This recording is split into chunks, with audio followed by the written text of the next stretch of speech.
It's an honor for me to be with you on this Veterans Day, and I would like to speak with you about the flag of my father.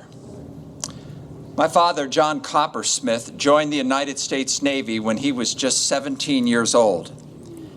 The year was 1940. War clouds were spreading across Europe and Asia and moving toward America. Fascism was sweeping the globe. For our nation and for our world, it was an hour of maximum danger. After my father completed his recruit training, he reported for duty aboard a newly constructed aircraft carrier, the USS Wasp. For America, war was still nearly a year away. For my father, as he lifted his sea bag on his shoulder and walked up the gangway of the Wasp, little did he know that the next 28 years of his life would take him through 3 wars and nearly 3 decades of service to his country. The flag that I am holding once flew from the mast of the Wasp. When I was a young boy, my father sat me down, took out this flag, told me its history, and entrusted it and its legacy to me. Ever since then, this has been one of my most prized possessions. But even more prized and precious to me than this flag are the life lessons that my father's service to his country taught me. Just like this flag once flew from the mast of my father's first ship, these life lessons that my father's service taught me have flown over my heart. And I want to share 4 of them with you today. These life lessons have undergirded my life. I believe they have undergirded the life of the United States of America, and I pray that they will undergird your life also. The first lesson that flew from the mast of my father's service to his country was the flag of willing sacrifice. Not long after my father reported for duty aboard the Wasp continued its operations in the Atlantic. Here they come.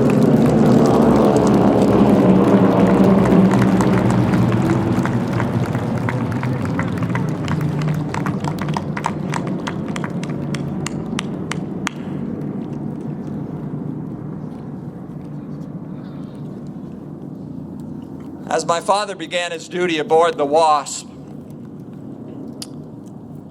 he spent the next 11 months operating in the Atlantic. And then on a December day in 1941, word arrived that Japanese warplanes had bombed American military installations on the island of Hawaii. The Wasp moved from its location off Bermuda to the North Atlantic, sailed toward England, spent the early months of the war based out of Scapa Flow, sailing several times into the Mediterranean to relieve the embattled forces of the Allies fighting on the island of Malta. And then, in early June of 1942, the Wasp sailed across the South Atlantic, transited the Panama Canal, and entered into the Pacific. On September 15, 1942, the Wasp and its men found themselves off the island of Guadalcanal, providing air support to troops fighting on the ground there. At 1 o'clock that afternoon, the Japanese submarine I-19 fired a spread of 6 torpedoes toward the Wasp. Are they coming again?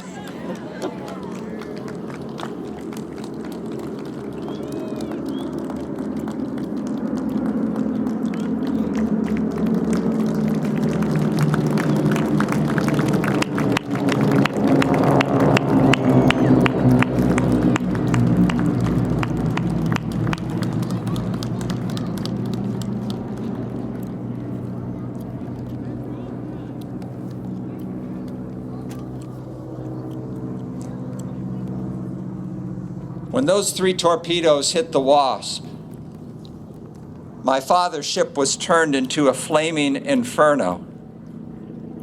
And within hours, the Wasp was at the bottom of the Coral Sea, where it rests to this day, 1,200 fathoms down. Like many of our veterans who have served our nation at war, my father never talked much about what had happened to him on the Wasp. It was only nearly a half century later, when my father was dying from cancer, that he opened up and told me what had happened to him on that September day off Guadalcanal. He and I had made a trip, a pilgrimage of sorts, to the place where he would be buried, Fort Rosecrans National Cemetery in San Diego. And on that trip, my father told me what had happened to him. His account was almost confessional in nature, as he spoke about losing his best friends that day, of seeing men torn apart by violent explosions, of being trapped by smoke and fire deep in the bowels of the Wasp, of swimming for hours without a life jacket in flaming seas of oil, and waiting until nightfall to be plucked from the ocean. When my father finished his account, I looked into his eyes and saw a distant, far-off, haunting look. Though now an old man, I knew at that moment my father was a young man again, a teenager, really, reliving those moments on the Wasp. And before I could say anything, my father, anticipating what I was about to say, said to me, "But I want you to understand something, Mike. I wasn't a hero that day. I just did what I was supposed to do. My friends who went down with the Wasp, they were the heroes. The flag of willing sacrifice. And America's past, America's present, America's future rests upon the willingness of we, the American people, to hold high this same flag of willing sacrifice, and to do so in our lives, our families, our neighborhoods, our city, our nation, and our world. It rests upon our commitment to do what a young, newly inaugurated president, John F. Kennedy, summoned us to do on a cold January morning in 1961, when he said, and I quote him, "We must pay any price, bear any burden, endure any hardship, support any friend, and oppose any foe in order to assure the survival and the success of liberty." The flag of willing sacrifice.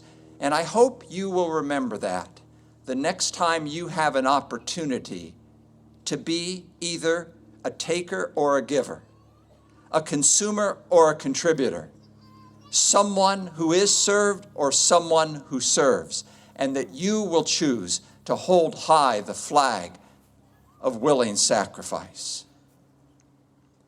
And the second lesson that will always fly from the mast of my father's service to his country is the flag of unfailing endurance. For my father and for America, the Second World War wasn't over.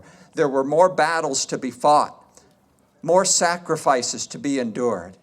In fact, this is how the closing paragraph of a newspaper article about my father reads. This article appeared in his hometown newspaper of Allentown, Pennsylvania, after he returned home following the sinking of the Wasp.